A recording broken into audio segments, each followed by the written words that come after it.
It was revealed last week that the ELEAGUE major qualifier and the first stage of the major itself will be using the Swiss system of qualification. And this was revealed in a hint by the GM of ELEAGUE, Cristina Alejandro. And the interesting thing about this is it's different from any format that we've seen generally used in the history of Counter-Strike. It had been used a couple of times in Counter-Strike. It was actually used for the qualifier of the last major, ESL1 Cologne, and it was used in the groups instead of a group stage at ESL1 New York, the actual main event itself. Now, as a quick explanation of what the Swiss system is it's not a group, it's not a bracket. It's kind of like halfway between the two. What you have is, so in this case, we have 16 teams, and we want 8 of them to move on to the playoffs, just as we did in group stage systems before, so that we can have 8 qualify for the major, and then at the major, we want 8 to make the playoffs and become legends. So what happens is, teams begin playing a set opponent that is based on some kind of seeding. Even if they say it's random seeding, random is a type of seeding. So they play a specific set opponent, and then if they win that game, they now have a record of 1-0. So they then will be paired against another team who have won their first game and are ranked 1-0. Meanwhile, the team that lost the first game is 0-1. And they will be paired with a team who are also 0-1. The simplest way to explain the Swiss system is to say that you play teams that have the same overall record as you. If you are 2-0, you play a team that is 2-0. If you are 0-2, you play a team that is 0-2. You must win 3 times in this particular format to make it to the major. If you lose 3 times, you are out of the qualifier. In theory, you can't play the same opponent twice. That is actually a setup of most Swiss systems. Now, it's worth pointing out, by the way, that those last 2 points that I made, that you're supposed to play opponents with the same record as you and you're not supposed to play the same opponent twice, were actually both violated by ESL at ESL1 New York, because they didn't actually figure out that you need to have something like 16 teams to make the Swiss system work in this way. They only had 8 teams, and so actually what happened was they twice violated their own system. So first of all, when Fnatic played Team Liquid initially, Fnatic was actually 2-1 in record and Team Liquid was 1-2, but there was no 1-2 team available for Team Liquid to play. So Team Liquid played Fnatic, who actually had a better record than them. Then Team Liquid and Fnatic rematched in the group stage, and that also shouldn't have happened because in theory you're not supposed to play the same opponent twice. So actually ESL1 New York was not a great example of Swiss system in action in terms of those overall simple ways to explain it to the public. Now then, my thoughts on the Swiss system in terms of the system itself, but specifically how it's applied to CSGO and to the majors and obviously the major qualifier. So the first thing I will say is, because I haven't seen that many tournaments that use the Swiss system, like I'm not someone who watches chess where it's involved quite often. I've seen it done in, I saw it was used in, I think it was used in QuakeCon 2 years ago in Quake Live. I saw it obviously in CSGO a couple of times, as mentioned, and I've seen it in let me think, what else? Is there another thing I've seen it in? I can't, off the top of my head, think of what else I've seen it from. So I think it might have been used in Magic the Gathering and those sorts of card games. So what I will say is that I'm not actually that sure how good a system it is yet. I still want to see it play out more. I still want to figure out some of the wrinkles. I think I have most of it mapped out. So I will say in a general sense that I think if the options are what we've had for recent tournaments. So for the past majors, we had the GSL style group where you play a best of 1 initially, and then the winner of that plays the best of 1 to get a spot, and then the loser of the first match plays a best of 1 to decide who's immediately out, and then we just have a decider that's a best of 3. In contrast to that, I would say I think the Swiss system overall is better, and in contrast to what we saw IEM Oakland and ESL Pro League Season 4, where it's big groups, like 2 groups of 8 or 2 groups of 6, that are best of 1 round robin, I also think it is better than that.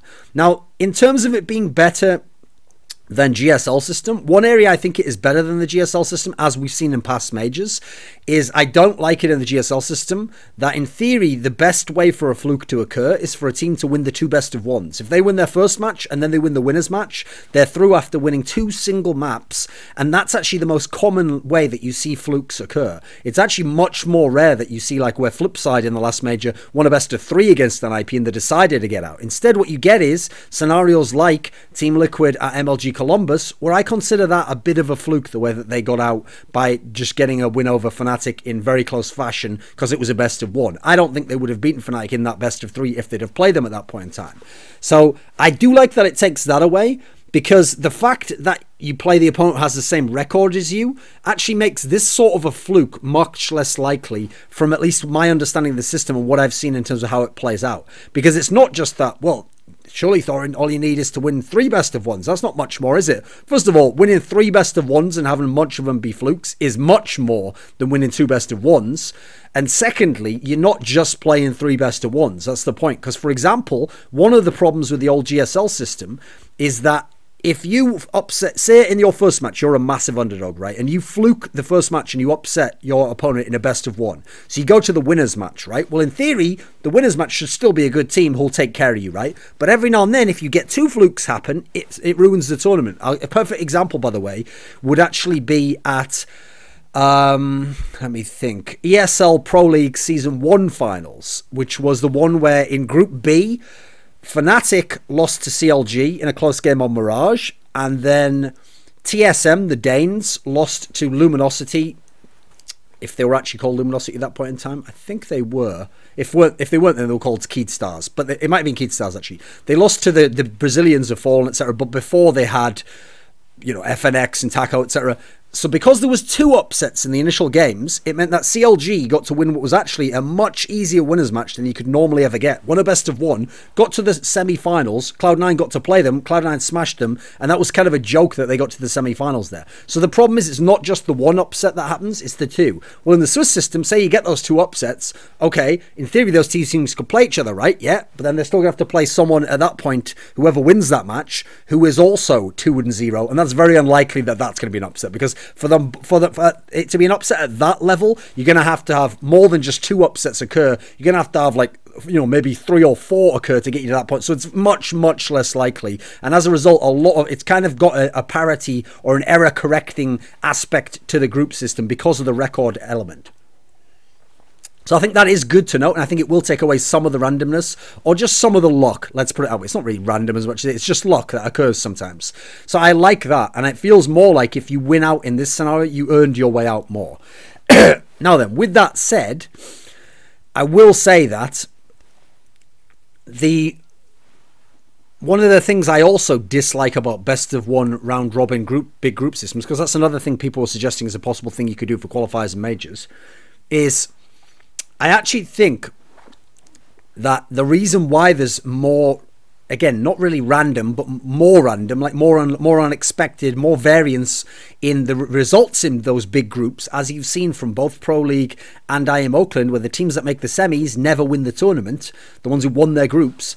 Part of the reason why I think that is because there are teams at all levels of Counter-Strike who can lose to teams below them in a best of 1 who they wouldn't lose to, or it would be far less likely they'd lose to in a best of 3. And that's the problem. And so you put a bunch of them together and you have them play a bunch of games in a day and you have them play a bunch of different opponents, then yeah, they are going to lose more games on often than if the game itself was a best of 3 instead of a best of 1. That's one of the reasons why I think there's more variance in that system, and I'm not a big fan of it personally. So I think also it's better than it in that particular sense. Although, obviously, in this sense, you can still say that, yeah, you're playing a lot of best of 1s. But the difference here is, yeah, you're playing a lot of best of 1s. But in theory, the system's pairing up with teams that are of similar level to you. I like that aspect. And like I've said before, the fact that you don't win the tournament when you're the group winner at those kinds of tournaments, the big best of 1 group systems, is kind of terrible. So actually, I'll link to an article below, which is one that I wrote about that topic. And it is held true to this day. I also think that the Swiss system in general avoids poor seeding. And when I say that, I mean for the overall process of the whole Swiss system playing out. Because if there's bad seeding initially, to some degree, it sort of error corrects itself. Because then if you're much better, then you beat that team below and now you're 1-1. You play another team that's pretty good that's 1-1. You know, it kind of takes care of itself. So you also have to just straight up prove yourself against the field. You don't get the scenario like I described before, where a fluke gets you against someone else who got a fluke and now someone gets out in some way that's kind of a bit wacky. That doesn't really happen. There is still the initial issue of seeding, which is a problem, because if you look at the last major qualifier, any team who got fluffy little gangsters or Empire, you know, qualifiers from the CIS major, the minor, they were just like free wins. So the fact that you get a win and then you need 3 to get out, compared to someone who had to play just very good teams, that feels like bullshit. Like, those teams were never going to do serious damage at the qualifier. And so as a result, it wasn't just that you could give random seeding, because playing those teams was a free win. Compared to other matches, almost every other opponent was not a free win. Even Tyloo at the time, they had upset potential. People hadn't played them much. And obviously people like Immortals, I mean, back then, yeah, were they Immortals at the time? Yeah, they were. Cloud9, they obviously were dangerous teams, and they were also teams that didn't qualify. So I think that's a big problem.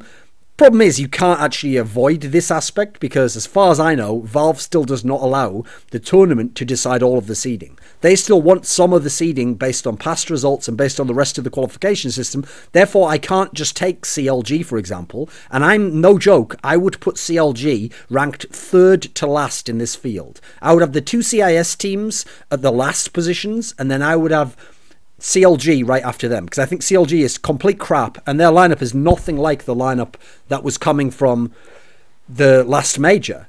So in this particular world, yeah, I would put them right there. But the problem is, I imagine that is not what will happen when you see the seeding of this particular sense.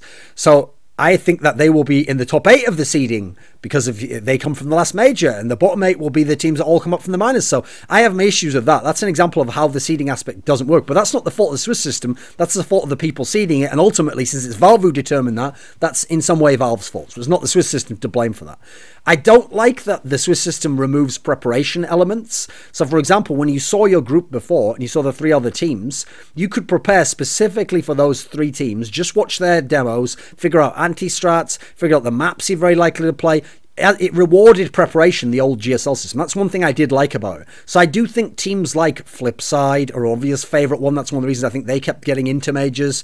I think obviously Dignitas, they're a team that's a very tactical team that's going to think a lot. I think FaZe with Carrigan, he would put in a lot of demo work watching.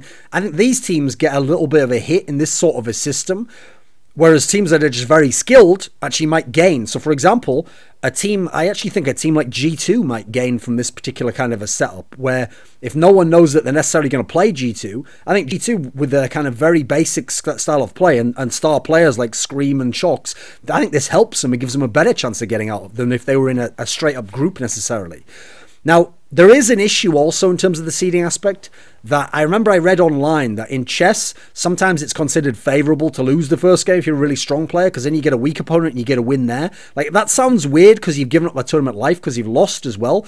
But in a sense, I kind of understand the logic, because when I looked at the last tournament, okay, remember, ESL 1 Cologne, Dignitas was not an elite team. Like, they were hovering around the bottom of the top 10, or they were below the top 10 depending on what system you used. And they had looked a bit shaky for quite a while at that point in time. But they lost to FaZe in their opening game, and obviously FaZe hadn't been good, never made it out of any groups. So we know FaZe is dangerous. After losing to FaZe, Dig's 3 wins to qualify for the major were against Empire, complete shitters from the CIS minor, Renegades, who were very troubled still at that point in time, still hadn't done anything, and Tyloo, who were only upset potential. So I kind of feel like those wins, like, should that really earn your way into a major? I don't really know. And so I feel like actually that's a flaw, that they lost their first game and as a result somehow ended up with kind of an easier run, especially if you then go and look at who those opponents beat to face them, particularly the Renegades example. So, I mean, actually Dignitas did not end up, by the way, when they qualified for the major, beating a single other team who actually qualified for the major as well. Now, that's not the end of the world. At the end of the day, the qualifier is just to eliminate 8 teams, basically. Don't think of it as in, like, ranking the 8 teams that get out. That's why I hate seeding that's based on teams getting out of groups in first or second. Group stages are about eliminating half the field, not how good. It's not about determining or telling you how good the other 8 that make it through are, just about eliminating teams. So in that sense, it's not as big a deal, but I do see some flaws with there. But then again, every system has its own flaws. So in general, I do like it for the major qualifier and for the major. Like, I think for the major itself, for the major qualifier, I think in general, most of the good teams won't have an issue with the fact they're playing loads of games. And in fact, I think removing the anti-strat element makes it a bit easier even for some of the good teams. So I think they'll all make it out quite easily. I think for the major, in general, I like it just because it's more work and it's harder, I think, than the old system we had overall. So I do feel like it will ensure that the teams who get the legend status are good. We won't have a scenario like Gambit last time. I don't think that sort of situation will happen. So I think that's good. I don't think if you look at the past CSGO examples of the Swiss system being used, that there have been many questionable examples. Like, I think pretty much everyone who got out, there wasn't really any that were questionable. Sure, there might be 50-50 and someone who got kicked out, like Cloud9, G2, for example. Yeah, that was like close. But I don't think that there were any that were like, oh, how did this team make it? Nah, I think in general they were all pretty reasonable if you saw it. So it does seem to bear out that the system is better than the past ones have used. And as a result, on the other end of the equation, I think it tends to avoid bullshit flukes. So I think that is good. My problem is, in general, the reason why I'm favouring it over the GSL system is because of the way the GSL system was applied in majors, where we use the best of ones and then we have a best of three. I mean, by the way, for the first major of CSGO, it was, and for the second, in fact, it was, in fact, let me think, wasn't it the first? I think it was all of them until, was it until Katowice? Might have been all of them until, I'd have to remember off the top of my head. But actually, many of the first majors were best of ones the whole time in the GSL system. So I actually thought that was quite poor. Because again, you're just playing best of ones. Problem is, I like best of threes. And I think best of threes are better at determining who's actually a better team. And so as a result, I wish there was a way that best of threes could be involved in this more. Now there is. Like, for example, you could just play a best of three Swiss system. You'd need more time, obviously. But that could be done if you had more time. Because I think best of threes are more meaningful. I think map pool becomes more of a real issue in best of threes. That's the problem I have with best of ones. One of the reasons I didn't like best of ones in the best of one round robin system, like ESL Pro League and IEM Oakland use, is because since teams each get a bunch of bans, so depending on what the system is, you either get 3 bans each, or you get 3 and one gets 2, and then it's a random for the set last map. Because you ban out so much before the map is picked, in theory, people tend to ban out to the middle of their map pools. And as a result, it gives the underdog more of a chance to win the best of one. So that's my issue, because I think it gives too much parity between teams that are even vaguely close to each other, or teams who just happen to share a map pool and therefore aren't going to ban those maps. And therefore you get teams who are big underdogs if it was a best of 3, but because they play 1 or 2 maps that the other top team's going to let through because they're very good on them, at least gets a shot at it, where I don't think they'd have a chance over the whole best of 3 in that scenario where you could only ban 1 and then the other team could pick right into a weakness of yours, and then you might have to play a map that they're good at, and then the deciders map that they're... I think it's a lot harder to win best of 3s as a result. So I wish there was more best of 3s involved.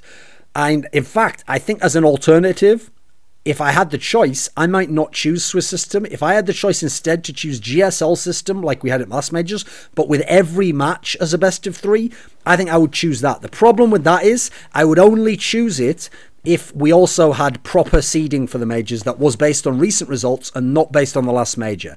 If we had GSL system, the good thing about Swiss system is, yes, the seeding can fuck up the first match, but in general, I feel like it's got kind of an error checking component. In fact, that you play teams with the same record, whereas I actually feel like for the GSL system to work really well in terms of best of 3s for all the games, you've got to have good seeding to make the groups good, and then I think that best of 3 in GSL system would be the best system. Just my opinion. And also, if you go out after you've lost 2 best of 3s, or you win 2 best of 3s, yeah, there's not a lot of fluke in that. You wouldn't have the same fluke teams qualifying. It wouldn't happen. So I actually personally would pick that, but that's not an option right now. So I think this is better than what we've had before. I will also say that I would like some teams to use Swiss system, but I'd like not all of them to use Swiss system, because I'm not certain it's that much better. Like, I've given you an alternative that I think personally is better. So here's an idea I have. If you're going to have 2 or 3 majors a year, then how about, since at the moment you give the majors to different people, it's not the same tournament organizer running each major, how about for each major they are allowed to use a different format? So I would love it if, say there's 3 majors next year. Let's say, off the top of my head, okay, I'm going to say ELEAGUE gets one, I'll say ESL gets one, and then for the third one, obviously that's the edgy one, right? Oh, who am I going to go with? Let's just say off the top of my head, to be wild, I give it MLG, right? Because I liked MLG Columbus. So I would like it if, okay, ELEAGUE major uses Swiss system in this way. The ESL Major uses GSL best of 3 groups, and MLG uses best of 1 round robin group. If we had 3 different ones like this for the majors, I think this would be pretty cool, because first of all, it would give us a variety of tournament. It would mean that the group stage results were different for different tournaments because it's a different system involved. Different teams might thrive or fail depending on the system. That would be kind of interesting. It would give a different feel. We'd also get to kind of test which system we think is better by watching them play out a bunch. And yeah, I think it would give each tournament a different flavor as well. Because one of the things actually about Counter-Strike that people might not know in the history of the game is that we had this. The majors in the past used different systems. CPLs used to be double elimination best of 1 with predetermined maps based on the round of the tournament that you're in, not the round as in the game, but like if you're in the upper bracket semi-finals, you both play the same map. If you're in the lower bracket semi-finals, you play a different, like in this sort of scenario. Then you had World Cyber Games with groups into single elimination best of 3 at one point in time. And then ESWC came along, and it was 2 best of 1 group stages. One led into the other. And then you had the 8-team best of 3 single elimination. So I thought it was kind of cool because as a result, you saw different teams have different success at different majors, and certain formats suited them or didn't suit them. And it gave you an interesting flavor, and it gave it a sort of circuit, kind of like in tennis where you play on the different surfaces at the different Grand Slams. So I just think that would be an interesting aspect to it. And I don't think, as a result, I don't think it'd be life and death as to whether we like this system or we don't. Because if we spread out the formats across the tournament circuit and the calendar, first of all, I think it takes care of some of the oversaturation shit because different tournaments feel different. And then you also get to see how teams do in the different formats. So I think that would be a cool component. As a final thing to add as well, a couple of other things I want to think about going forwards for majors is, first of all, I actually think another viable solution is what they did at the Boston Major in Dota 2, where there was no group stage elimination. You played out the groups, and then you had first, second, third, fourth, and then a first place team played a fourth place team in the round of 16, and a second place team played a third place team from another group in the round of 16, and everyone went into just a round of 16 single elim bracket, but the group stage kind of did the seeding for you in some sense. I thought that was cool. I'd like to see that used once in CSGO to see how it worked out. And in general, as I kind of pointed out there, I would actually like to see tournaments in general not have group stages be elimination now. For the qualifier, we can't do that. You have to literally qualify into the major. But for the major itself, I'd like the group stage in some way to just determine the seeding in the playoffs or something like that, and everyone to get into the bracket. I think that would be cool. I think we could extend CS majors into being something bigger, but that's probably a topic for another day. We're talking about Swiss system now, and in general, I think this is a good addition.